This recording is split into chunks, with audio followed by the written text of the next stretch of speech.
Hey guys, this is CrazyMan157 here, and this is the second mission in Medal of Honor Warfighter. And it's this little training mission. You're a terrorist, you know. Yeah, I'll speak more about that later. But right now, yes, there is a spoiler alert. I am gonna reveal some story stuff in this, like not by accident, just in part of the review of the game. I am going to put out some campaign like information. And yes, if I didn't say it before, because I forgot if I did, this is a review of the Medal of Honor Warfighter campaign. And yeah, quick thing, the dude talking right there. Oh, no, turn back around. Okay, that dude right there, main bad guy in the game. You kill him in the last mission like a boss. Yeah, actually, that is a pretty boss kill. Now that I think about it. Now, the first thing, I'm just going to start with what I don't like about this game right now. First thing I don't like is when you go prone and you get back up, you just go propel like that. And if you need to jump over something, like in this mission in particular, you have to jump over that. It kind of like messes up your jump. You can't like parkour it like you would like try to do, like in any other situation. And the second thing I don't like, which is going to also be coming up, is when you switch between your scope. Like, there's different kinds of scope in this game play in particular. I think it's a AK-74 no, AKM with ACOG and iron sight hybrid thing. So you see how, yep, switch. You can switch between them, and you do that, well, if you're playing in PlayStation, you press R3, which is the right control stick, just press down on it, right? And when you do that, right, while holding L1, like, while you're in your scope, it will change your scope.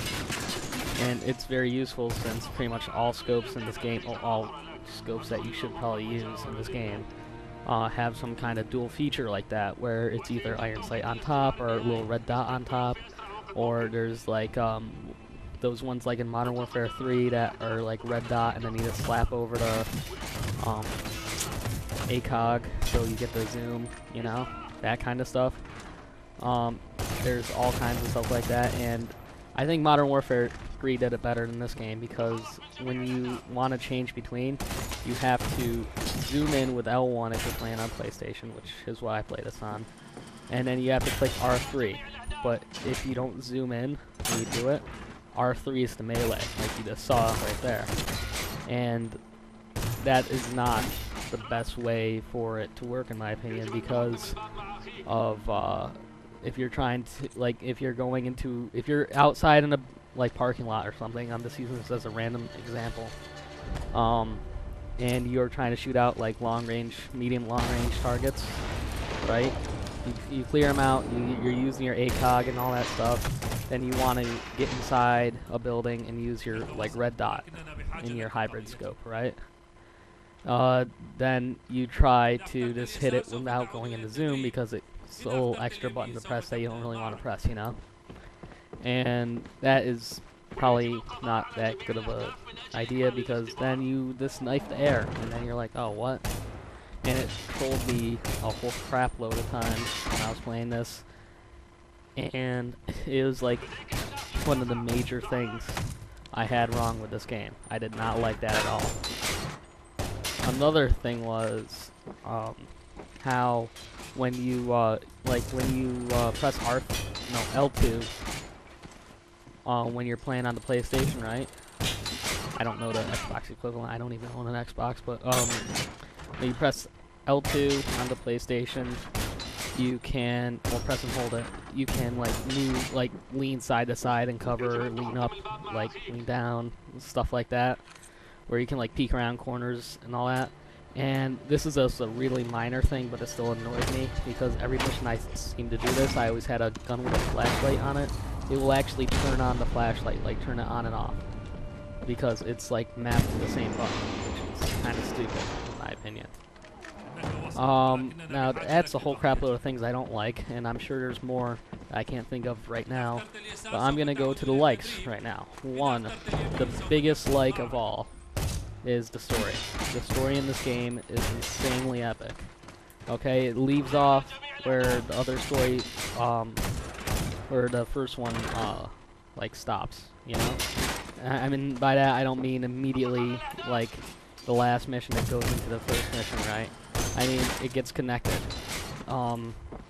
There's like, a couple missions in, there's this mission where, like, right at the end of the last game, right? There were two guys, and they were speaking Arabic. They're, like, sitting in, like, Pakistan or something, drinking tea, going, like, we've been sitting here forever. At least the tea's good, you know? And then they're like, oh, there's our guy. And they're like, yep. And then they say it in English, something like that, right?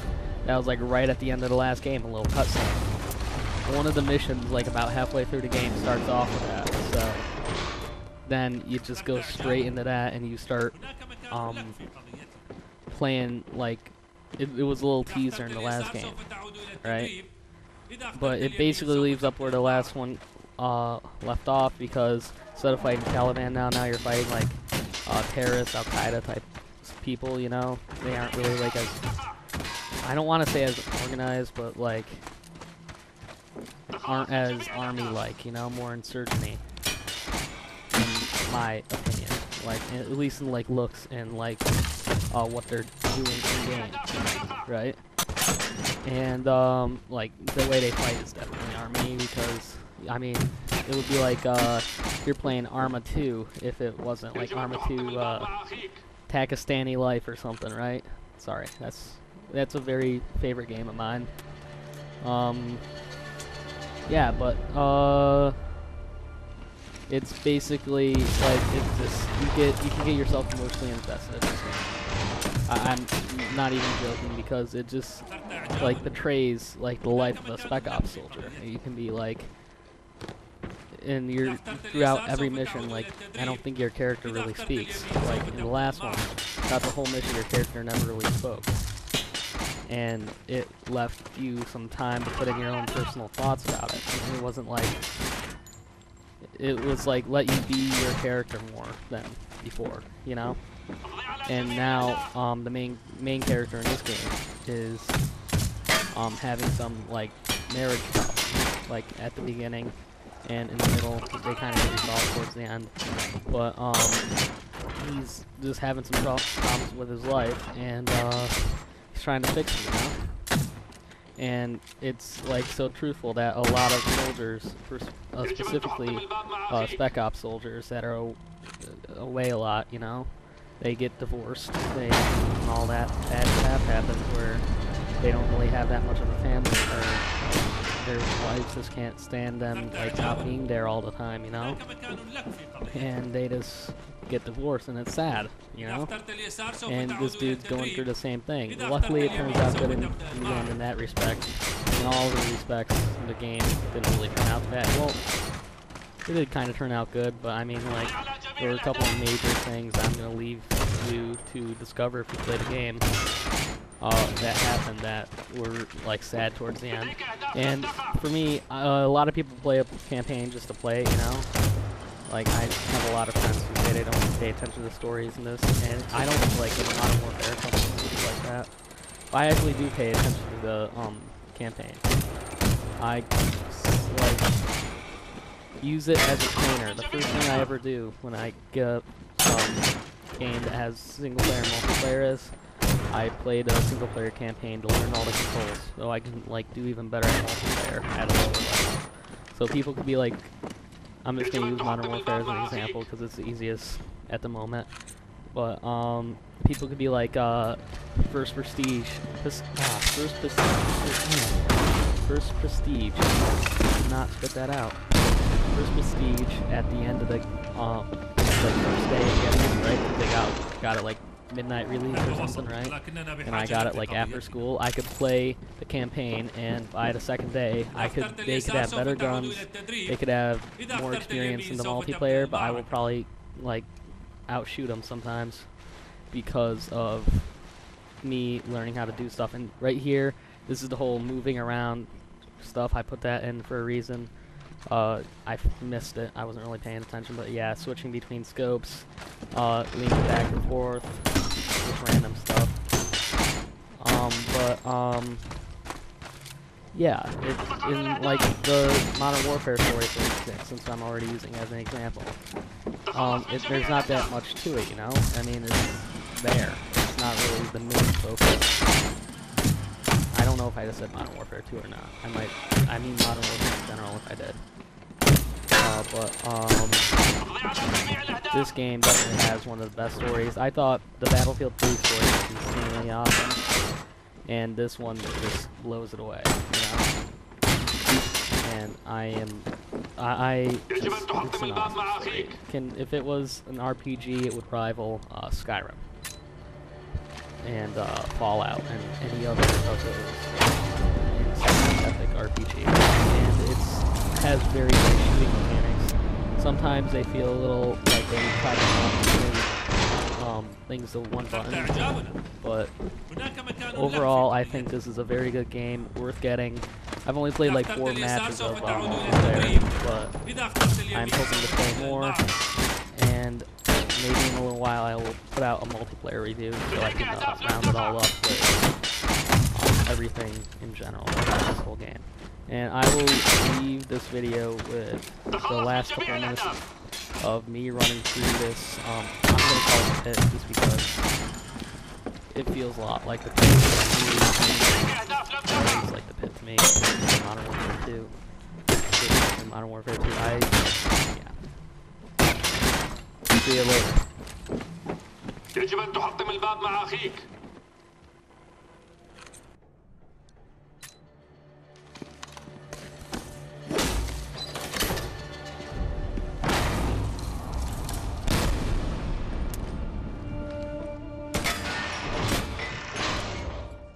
أثرت إعجابنا. هناك مكان لك في قضيتنا. إذا اخترت اليسار سوف تعود إلى التدريب. إذا اخترت اليمين سوف تبدأ المعركة.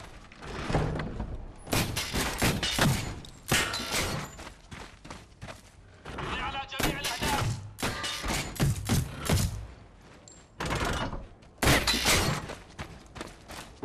اطلق على الأهداف.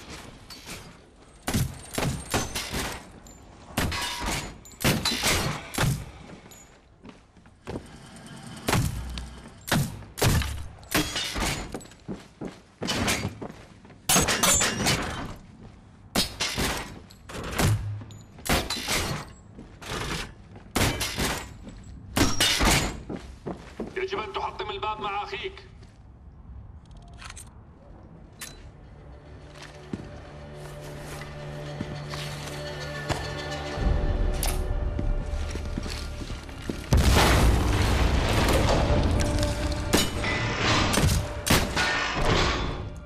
أثرت إعجابنا. هناك مكان لك في قضيتنا. إذا اخترت اليسار سوف تعود إلى التدريب. إذا اخترت اليمين سوف تبدأ المعركة.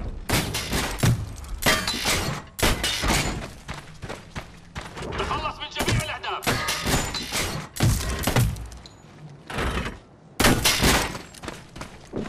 لديك أهداف لم تقع.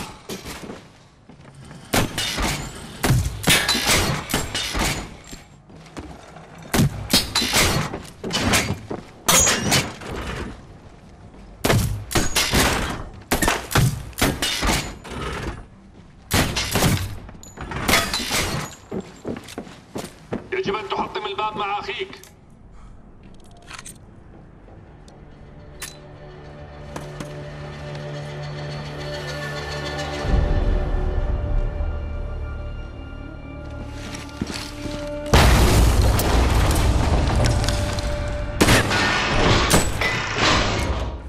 أثرت إعجابنا. هناك مكان لك في قضيتنا.